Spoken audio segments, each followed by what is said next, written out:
विधायक को हटाना जरूरी है। और मुझे पता है कि लालटेन से जिसको मिला है सिंबल, वो हार जाएगी, वो हार जाएगी और जनता फिर से उसी नर्क में रहेगी जो 15 साल से झेल रही है। उसके जीतने का तो सवाल ही नहीं उठता, उसकी बात ही हम क्यों कर रहे हैं। अगर जीतना होता तो पूर्वे जी, उनके ससुर जी, वो 2010 का भी चुनाव जीतते ना, 2015 का भी चुनाव जीतते ना, लेकिन वो हारे।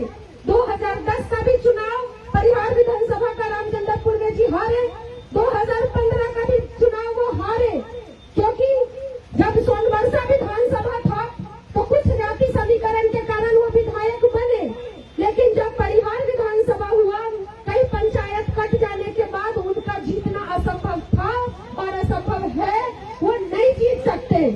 अगर वहां से कोई जीत सकता है बीजेपी के अलावा, तो वही जीत सकता है जो जातीय समीकरण की सीमा को तोड़ दिया हो और सबके दिलों में बसने का काम किया हो, बिना जाति पाति धर्म भेदभाव को देखे बिना एक होकर के परिहार के लिए खड़ी रही हो। रितु